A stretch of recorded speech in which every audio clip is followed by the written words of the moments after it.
Kita sudah kesulitan cari kerja, sudah kesulitan cari uang, mau masak pun juga mau dibikin sulit. Berarti kami punya pikir, ini mau dimatikan manusianya, masyarakat mau dimatikan.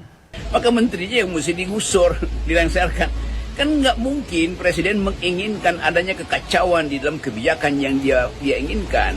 Kalaupun toh di bawah ada margin, setiap tabung gas misalnya untungnya 4 atau 5 ribu, ini kebocoran buat rakyat 4 ribu kok dipersoalkan kok. Nah yang di pangkalan-pangkalan itu yang mestinya diinvestigasi. Negara dengan seluruh kekuatannya ini gagal, oke? Gagal memberantas pengoplos itu.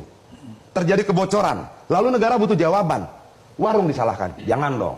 Begini, Jangan dong. ada kebijakan. Mereka cuma mengambil keuntungan 1.000, 2.000, 3.000 rupiah. Assalamualaikum warahmatullahi wabarakatuh. Kembali lagi di channel Prayoga Muhammad. Gimana kabar kalian semua? Semoga baik-baik saja ya, dan dilancarkan segala rezekinya. Dampak dari kebijakan Menteri Bahlil yang membuat akhirnya gas LPG menjadi sulit. Perubahan pembelian gas LPG yang tadinya di eceran harus ke pangkalan, membuat rakyat marah, dan akhirnya Pak Prabowo memerintahkan untuk dikembalikan lagi sehingga para eceran bisa menjual. Tapi teman-teman semua, efek dari ini semua membuat kelangkaan dari gas LPG. Di sebagian daerah masih mengeluhkan sulitnya untuk mendapatkan gas LPG. Nah lucunya lagi kemarin itu Mas Wapres ya, Gibran Rakabuming Raka meninjau kelangkaan LPG, meninjau pengantrian pembelian gas LPG. Tapi lucunya beliau di situ tidak memberikan solusi yang signifikan yang membuat rakyat itu merasa lega gitu ya. Melainkan hanya mengatakan ya nanti kalau ada apa-apa ya laporkan saja. Terlalu biasa sekali gitu ya. Apalagi beliau juga datang itu tidak didampingi oleh menteri yang bersangkutan ataupun staf-staf khusus yang memang bersangkutan menangani gas LPG. Nah ini apa gitu loh fungsinya? Apa? Jadi kan rakyat itu menginginkan itu pergerakan yang signifikan yang membuat memang tidak rakyat itu segera pulih dari kesulitan gitu loh intinya ya. Dan akhirnya pun Bung Adi Prayitno, Bung Adian membabat habis ya mengenai gas LPG ini, ikut berkomentar dengan keras gitu loh. Bagaimana pemerintah ini kok sepertinya menggunakan kebijakannya itu kadang-kadang aneh gitu loh. Sakar PDW. Oke teman-teman semua, kita akan bahasnya, kita lihat videonya.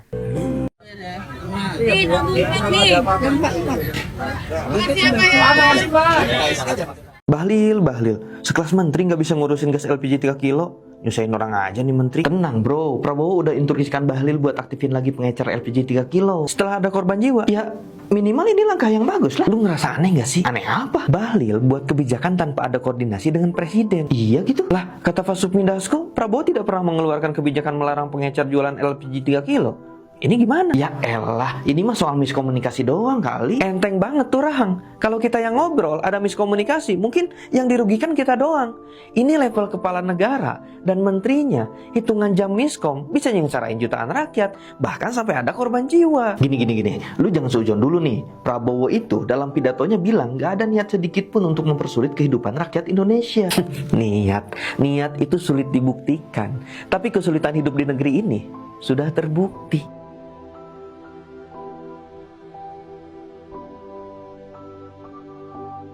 Bahas gas LPG bang, dengan adanya kemarahan masyarakat, ada yang sampai ngantri panjang, ada yang sampai nyebrang pulau, ada yang sampai rebutan, bahkan ada yang sampai meninggal. Ini adalah tanda cacatnya kebijakan pemerintah. Pak Bahlil yang bilang gasnya sebenarnya tidak langka, terus angka subsidinya tidak dikurang, tapi distribusinya yang beda. Nah justru distribusi ini yang menjadi masalah. Yang awalnya masyarakat bisa akses gas dengan mudah, lewat pengecer yang dekat atau warung-warung, sekarang nggak bisa. Cuma bisa lewat pangkalan. Ya, otomatis titik aksesnya ya berkurang. Dan sekarang akses pembelian terpusat di pangkalan, akhirnya warga ngantri, terus datang jauh-jauh. Ada yang 10 kilo, 20 kilo. Tujuannya sekilas terlihat oke, biar pemerintah bisa kontrol harganya dan masyarakat dapat harga yang murah. Tapi kalau dampaknya masyarakat harus jalan jauh-jauh, ya jatuhnya nggak ada perubahan yang signifikan. Yang awalnya biaya transportasi ini ditanggung sama warung atau pengecer karena harus ngambil gas dari pangkalan, diakumulasikan menjadi harga jual. Sekarang ya biaya transportasinya ya ditanggung sama pembeli sendiri. Solusi dari Pak Bahlil yang bilang pengecer bisa jadi pangkalan, harusnya itu yang dilakukan dari awal sebelum kebijakannya terlaksana. Ya pastikan terlebih dahulu gitu pangkalannya tersedia di banyak titik dengan cara rangkul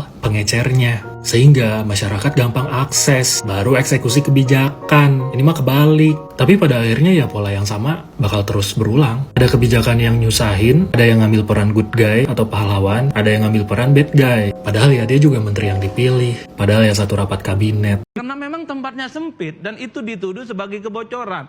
Nah, pangkalan itu menurut saya perlu dideteksi. Setelah pangkalan baru agen. Kan di situ yang sebenarnya sangat mungkin terjadi kebocoran-kebocoran. Kalaupun toh di bawah ada margin, setiap tabung gas misalnya untungnya 4 atau 5 ribu, ini kebocoran buat rakyat 4 ribu kok dipersoalkan kok. Nah, yang di pangkalan-pangkalan itu yang mestinya diinvestigasi. Kalau di bawah sekalipun bocor, sepanjang itu kepentingannya untuk rakyat, apalagi nggak seberapa, bagi saya nggak ada soal. Pemilik pangkalan itu siapa sih Mas? Orang-orang penting kah? Ya orang-orang penting, abang-abang ini tanya Mas Aryo, kalau pedagang eceran model kita disuruh bikin pangkalan, sampai kiamat pun tak bisa. Dari Tempatnya- pengecer jadi agen butuh berapa biaya, butuh berapa Mas Adi? Berapa ember kira-kira Mas? Kalau eceran itu bagi saya agak susah, kecuali ada supplier yang menginjeksi dana yang besar. Tempatnya harus luas, daya tampungnya besar, dan yang paling penting dia butuh modal yang Mas Adi tidak pernah nyoba sedikit. ya dari pengecer untuk jadi agen? Nggak sanggup Mas. Kita ini pedagang biasa, cuma Apa aja sih yang sanggup dibutuhkan menjual untuk tabung gas cuma 5-10 biji. Di luar itu gelap gelita, wallahu alam bishawab. Jawaban saya sebagai kepala keluarga itu yang harus saya lakukan. Nah, kebetulan saya ditelepon sama teman saya, Pak Effendi, sekarang ada Pak Menteri di depan Masjid Ar-Royan. Saya sampaikan ke istri saya, tolong siapkan motor saya, ambil tabung gas yang kosong. Ya, mau bawa 2 nggak, kata istri, nggak usah, cukup untuk 1 aja, untuk kebutuhan pribadi aja, nggak perlu jualan. Datang saya, alhamdulillah, walaupun ada aparat untuk menahan saya supaya tidak boleh masuk, saya tetap nekat masuk. Ada jalan gitu, alhamdulillah saya bisa ketemu. Begitu sebenarnya. Apa saja Pak yang disampaikan kepada Pak Bahlil saat itu? Saya menyampaikan ke Pak Bahlil rasa kecewanya luar biasa dari masyarakat, ya, bahwa penetapan apa yang kami rasakan mengurangi gas sampai ke masyarakat sangat luar biasa menyakitkan. Kita sudah kesulitan cari kerja, sudah kesulitan cari uang, mau masak pun juga mau dibikin sulit. Berarti kami punya pikir, ini mau dimatikan manusianya. Masyarakat mau dimatikan. Mau pakai alasan apa lagi? Kalau cari uang susah, mau masak untuk kehidupan juga susah, lalu maunya apa? Berarti kita ingin masyarakat mau dimatikan. Mohon maaf Pak Menteri, saya bukan marah dengan Pak Bahlilnya, tapi saya marah dengan kebijakannya. Saya tidak ada urusan pribadi dengan Pak Menteri, tapi kebijakan saya sangat marah. Iya benar sekali ya, karena memang yang namanya gas ini kan kebutuhan pokok ya. Kalau nggak ada gas ya nggak bisa masak juga. Betul juga kata Bapak ini ya. Wajarlah Bapak ini akhirnya marah gitu loh. Beliau mengatakan sudahlah pekerjaan sulit ya kan. Masak pun malah dipersulit juga. Ini kan luar biasa sekali, ini kezoliman yang nyata gitu ya. Wajar saja kalau Bapak ini marah dan emosi gitu. Dan benar juga beliau tidak marah kepada personal Pak Bahlil, melainkan jabatan yang berada di pundaknya gitu loh. Bravo untuk Bapak ini. Oke teman-teman semua, kita lanjut lagi ke videonya. Ada peralatan yang namanya Menteri Bahlil membuat peralatan yang memusingkan presiden. Ini betul-betul kabinet yang absurd. Jadi kalau di publik terjadi kekacauan dalam soal LPG dan itu akibat dari peraturan menteri sebagai alat presiden, presiden ikut bertanggung jawab. Tetapi bila peraturan itu tidak dikonsultasikan kepada presiden, maka menterinya yang mesti digusur, dilengsarkan. Kan nggak mungkin presiden menginginkan adanya kekacauan di dalam kebijakan yang dia inginkan. Jadi sebetulnya dengan logika yang sederhana, Menteri Bahlil mesti mengatakan saya bersalah karena peralatan saya sebagai peralatan tidak mampu untuk mengefektifkan diri menjadi peralatan presiden. Itu sebetulnya etikanya tuh. Nah, kemungkinan semacam ini juga bisa berlangsung atau berlaku di banyak hal di menteri yang lain tuh. Dan kelihatannya banyak menteri yang tidak paham bahwa dalam sistem presidensial, menteri itu adalah peralatan presiden. Jadi dia mesti menerangkan pada presiden apa aturan yang akan dia buat dan menerangkan potensi kekisruhan atau kekacauan. Dalam soal LPG ini udah ada yang meninggal akhirnya kan. Ini pertanggungjawaban moralnya artinya Bahlil sebagai menteri tentu harus datang ke publik dan menyatakan bahwa dia salah membuat kebijakan. Kenapa? Karena dia tidak mampu mengantisipasi. Dia menteri yang tidak mampu mengantisipasi dengan kebijakan yang sebenarnya kebijakan yang dungu sebetulnya. Itu mengakibatkan penderitaan rakyat. Jadi udah 1 minggu problem ini akhirnya Bahlil itu mesti bertanggung jawab, dan pertanggungjawaban tertinggi dari seseorang menteri itu di dalam integritas dirinya ada mengundurkan diri. Itu ya itu dalilnya. Ketidakmampuan negara untuk kemudian memberangus, menangkap, menyelesaikan, memperbaiki dan sebagainya terhadap proses oplosan-oplosan yang ilegal ini, jangan mengkambing hitamkan warung.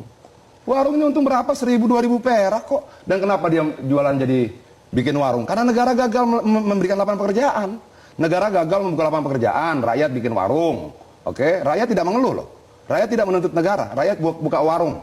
Lalu dia mau tambah penghasilan, ambil 10 dari pangkalan. Dia ambil dari pangkalan HET Tangerang kalau tidak salah 19.000 rupiah, lalu dia jual 21.000, 22.000, dia ambil selisih 2.000 rupiah, 1.000 cuma untuk antar kirim dan sebagainya. Dan warung-warung ini berbeda loh. Warung ini bisa ditelepon di WhatsApp dari rumah, Pak gas saya habis, dia datang. Bukan cuma datang, nyambungin gasnya. Ibu-ibu tuh kadang-kadang suka takut nyambungin gasnya. Ini warung bisa memberikan servis ekstra, masangin gasnya ke kompor. Lebih menarik lagi, saya tanya kenapa ibu tidak beli ke pangkalan? Di pangkalan nggak bisa ngutang Pak. Di warung bisa. Sama seperti kita ngutang beras, kita ngutang minyak, di warung tetangganya bisa. Dia bisa Pak, saya utang dulu Pak 1 tabung. Kenapa?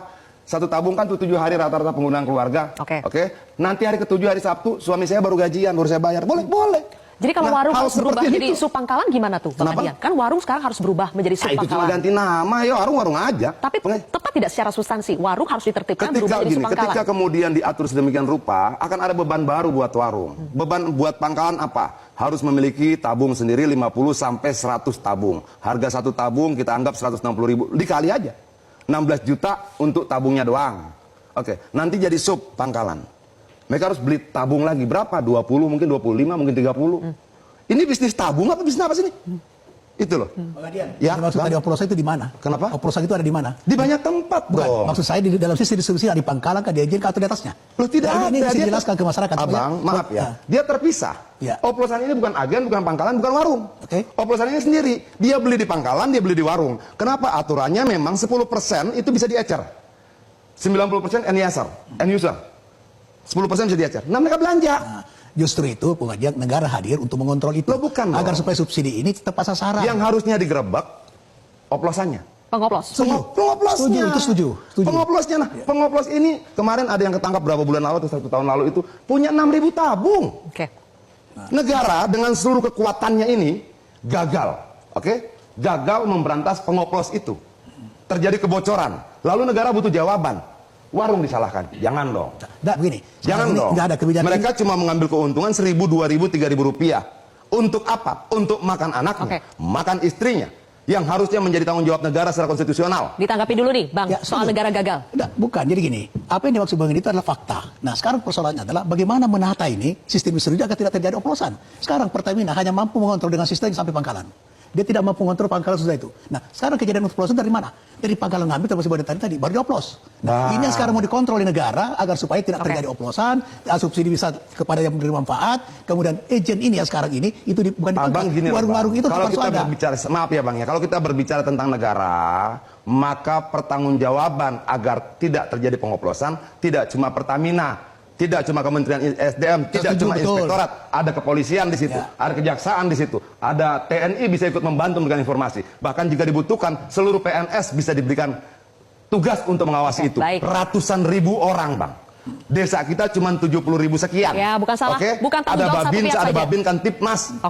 Kenapa kemudian pengoplos itu tidak bisa diberantas? Nah inilah ditata ini, kalau kelola ini supaya bisa diberantas itu. Tidak dong, kalau sistem tidak berjalan, susah. Polisi, kejaksaan bagaimana dia mau nangkap? Kalau sistemnya tidak berjalan, pengoplos itu terbuka. Abang datang misalnya ke sebuah daerah, tanya pengoplos gas di mana, tahu.